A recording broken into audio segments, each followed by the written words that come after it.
On.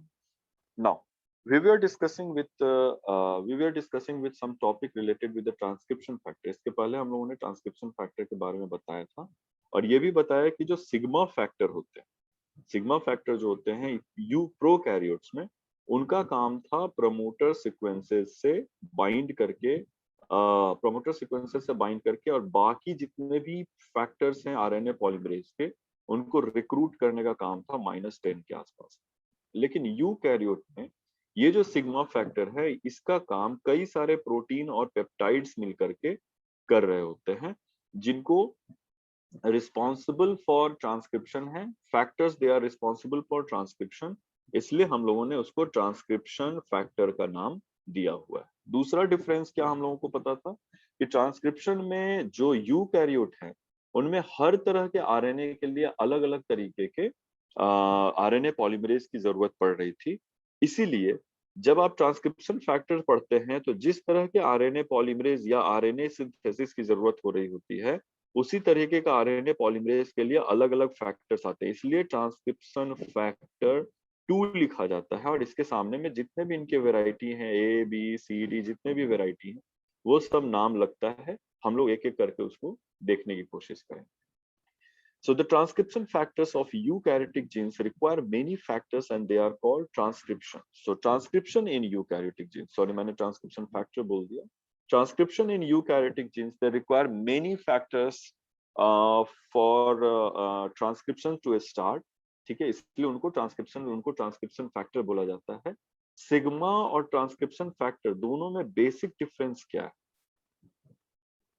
ठीक है, sigma की अगर आप बात कर रहे हैं, प्रोकैरियोट की अगर बात कर रहे हैं, तो मेरा मेरा अपना सोचना है कि ये सारे के सारी चीजें जो है वो एक्यूरेसी पे आकर के रुक जाती है कि आपको कितना एक्यूरेटली किसी चीज का स्टार्ट करना है। तो कोई भी प्रोटीन और उसका सिंथेसिस, अगर आप प्रोकैरियोटिक सेल की बात कर रहे होते हैं, तो उसके प्रोटीन में अगर थोड़ा बहुत ऊपर नीचे भी म्यूटेशन अगर होता है, तो पॉपुलेशन ऑफ प्रोकैरियोट्स पे बहुत ज्यादा उसका असर नहीं पड़ेगा। या हम ये कह सकते हैं कि यूकैरियोट्स में ट्रांसक्रिप्शन फैक्टर बनने वाले प्रोटीन और उसके आरएनए के एक्यूरेसी के लिए रिस्पॉन्सिबल होते हैं कि हमारे अंदर, हम और अपनी बात और आप आपकी बात करें, तो कई सारे हार्मोन्स एंड प्रोटीन्स हैं, अगर उसका सिक्रीशन गलत तरीके से हो या उसका सिंथेसिस गलत तरीके से हो, this will lead to so many diseases. इसीलिए ये सारे के सारे फैक्टर्स जो हैं, वो more and more accurate transcription को स्टार्ट करने के लिए रिस्पॉन्सिबल होते हैं, और साथ ही साथ एक्यूरेट एंड रेगुलेट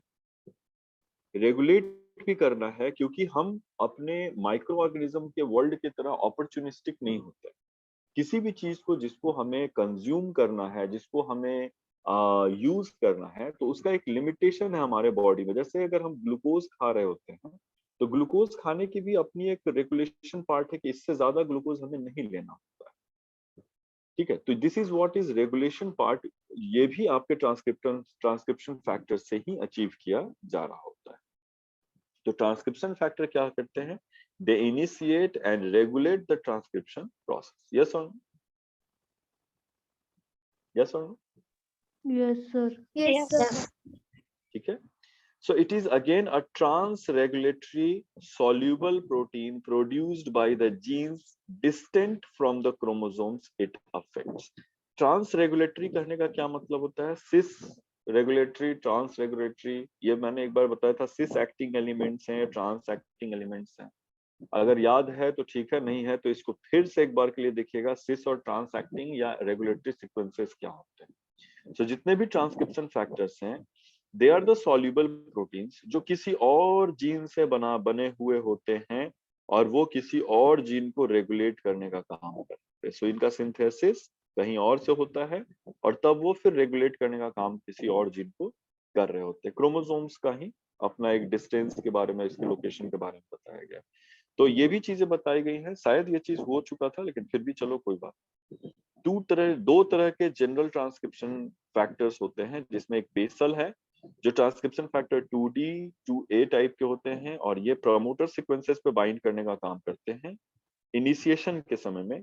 और दूसरे ट्रांसक्रिप्शन फैक्टर्स होते हैं जो रेगुलेटरी ट्रांसक्रिप्शन फैक्टर की तरह काम करते हैं, यानी कि या तो वो इनहेंसर या साइलेंसर से बाइंड करके इनहेंसर ट्रांसक्रिप्शन के रेट को इंक्रीज करेगा, वहीं साइलेंसर पूरे के पूरे जीन के फंक्शनैलिटी को रोक देने का काम करता है कि अब इससे ज्यादा आपको एमआरएनए सिंथेसिस या आरएनए सिंथेसिस करने की जरूरत नहीं। अगर आप देखिएगा तो these are different type of transcription factors, जिसमें आपके कौन से बॉक्स से जाकर के बाइंड करते हैं। ठीक है, CEBP है जिसमें कैट इनहेंसर बाइंडिंग प्रोटीन्स हैं। कुछ रेगुलेटरी ट्रांसक्रिप्शन फैक्टर्स हैं जिसके बारे में दिया गया है, you can go through these names. ठीक है, और अगर आप ग्रेजुएशन लेवल पे सिर्फ अगर आप पढ़ाई कर रहे हैं तो अगर आप इसका नाम नहीं भी याद कीजिएगा, अपने आंसर में इंक्लूड नहीं भी कीजिएगा तो भी चलेगा, लेकिन somehow somewhere you will get an edge. अगर कोई भी बच्चा अपने ग्रेजुएशन के एग्जामिनेशन में इनको इंक्लूड करता है तो आपको कहीं ना कहीं थोड़ा सा एज तो आपको जरूर मिल जाएगा। तो जो भी ट्रांसक्रिप्शन है जो आरएनए पॉलीमरेज 2 से स्टार्ट होते हैं, तो वो हम लोग देखने की कोशिश करेंगे कि किस तरीके से ट्रांसक्रिप्शन फैक्टर आरएनए पॉलीमरेज 2 को इनिशिएशन में हेल्प कर रहा होता है। स्टार्ट करें, यस और नो? Yes sir. ठीक है, so gene which are transcribed by RNA polymerase 2 first bind to a general transcription factor. अगर आप जनरल ट्रांसक्रिप्शन फैक्टर की बात करें तो मैंने इसके बारे में बताया था कि these are the transcription factor which are responsible to recruitment of, ठीक है, रिक्रूटमेंट ऑफ आरएनए पॉलीमरेज। तो आरएनए पॉलीमरेज के रिक्रूटमेंट के लिए ये रिस्पॉन्सिबल होते हैं ट्रांसक्रिप्शन फैक्टर। तो जनरल ट्रांसक्रिप्शन फैक्टर क्या करते हैं कि इनिशिएशन में जैसे ही होगा तो वो आपके प्रमोटर रीजन पे जाकर के बाइंड करना शुरू करेंगे। तो जनरल ट्रांसक्रिप्शन फैक्टर को शॉर्ट फॉर्म में GTF लिखा है, transcription factor for RNA polymerase 2D, इसलिए इसको शॉर्ट फॉर्म में TF2D लिखा है। They made up of Tata binding proteins and at least 12 Tata binding protein associated factors। यानी कि एक सेकेंड, कोई बच्चा जो है वो ज्वाइन कर रहे हैं, वो ज्वाइन कर। नाउ ट्रांसक्रिप्शन फैक्टर्स जो हैं वो ट्रांसक्रिप्शन फैक्टर 2D, ये क्या मिलकर के बने हुए हैं? Tata binding protein and TATA binding protein associated factors. तो ये टाटा बाइंडिंग प्रोटीन का क्या काम होता है? टाटा बॉक्स से जाकर के बाइंड करना। What was TATA box? ये -30 जो प्रोमोटर सीक्वेंस थे उनका नाम था। यस और यस सर। ठीक है, पीछे के स्लाइड को रिवाइज कीजिएगा, पीछे के स्लाइड को, तो याद होगा कि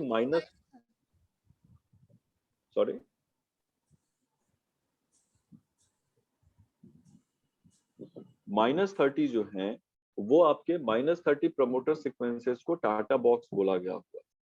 और ये जो प्रोटीन होते हैं वो सबसे पहले प्रमोटर सीक्वेंसेस को रिकॉग्नाइज करके बाइंड करने का काम करते हैं। इसलिए TF2D दो तरह के फैक्टर्स से, इसमें भी दो तरह के फैक्टर्स या पॉलीपेप्टाइड पाए जा रहे हैं, जिसमें टाटा बाइंडिंग प्रोटीन आते हैं जो सबसे पहले टाटा बॉक्स को रिकॉग्नाइज करके बाइंड करेंगे, और Tata binding protein associated factors है 12, एटलीस्ट वो भी कम से कम 12 हैं जो इसको अटैचमेंट में हेल्प कर रहे हैं। So there are a lot of proteins which are helping this Tata binding protein to get attached with it, और ये सारे के सारे मिल करके TATA binding protein and TATA binding protein associated factors transcription factor 2D का बनाने का काम करते हैं। यस और no? Yes sir. Yes sir. इसमें आपने मेजर और माइनर ग्रुप के बारे में पढ़ा हुआ था, जिसमें मैंने बताया था कि कोई भी डीएनए बाइंडिंग प्रोटीन जो होते हैं वो जनरली मेजर ग्रुप से अटैच करने का काम करते हैं। उसका एक एग्जांपल है यहाँ पे एक्सेप्शन में कि जो टाटा बाइंडिंग प्रोटीन होते हैं they are very sequence specific protein, यानी डीएनए के किसी स्पेसिफिक सीक्वेंस पे ही जाकर के सिर्फ वो बाइंड कर सकते हैं, and they bind to the DNA via its unusual TATA binding domain with a minor group of the TATA box. TATA box वाले एरिया में डीएनए के जो माइनर ग्रुप होते हैं वो उस साइड से जाकर के टाटा बाइंडिंग प्रोटीन बाइंड करने का काम करते हैं, मेजर ग्रुप से बाइंड नहीं करते। Why it is happening? Minor group से क्यों बाइंड करते हैं, मेजर ग्रुप से क्यों नहीं बाइंड करते? या मैं हिंट दे दूं, क्या वो मेजर ग्रुप किसी दूसरे प्रोटीन के लिए छोड़ रखा है या एंजाइम के लिए छोड़ रखा है? हाँ या ना?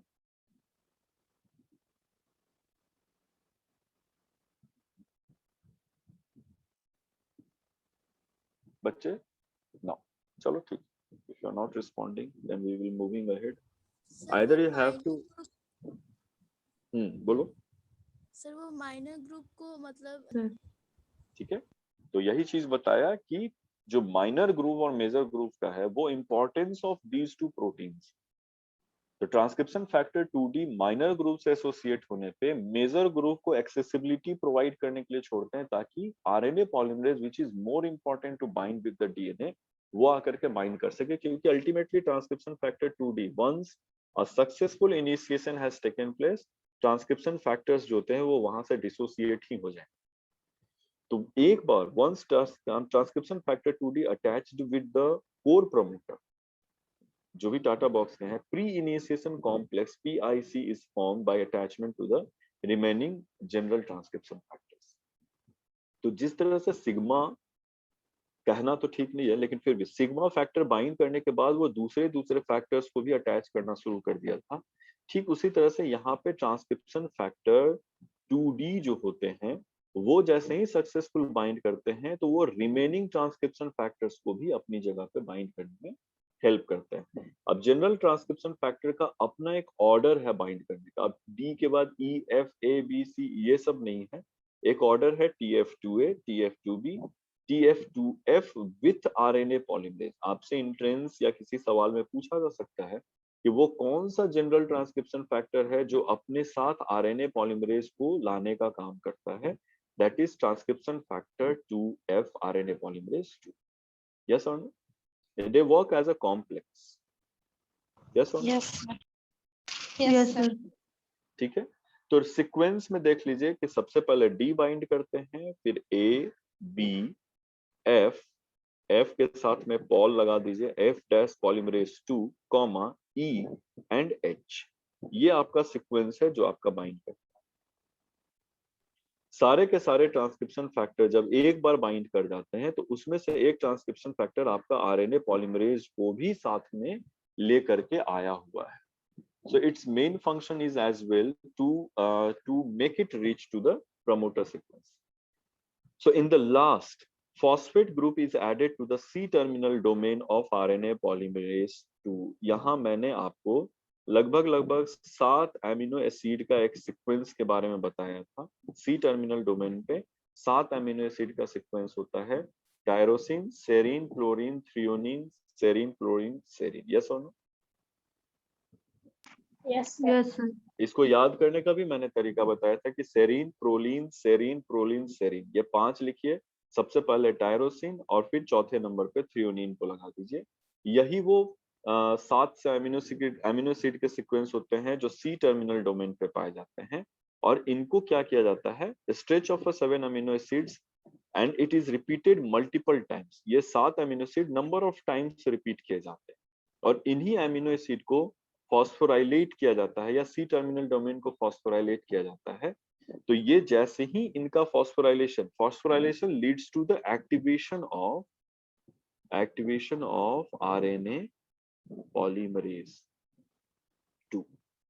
So polymerase is now able to leave the pre-initiation complex and begin the synthesis of RNA। Prokaryote में यहाँ पे आपको अबॉर्टिव इनिशिएशन एंड प्रोमोटर एस्केप का कॉन्सेप्ट आया था, यस और नो?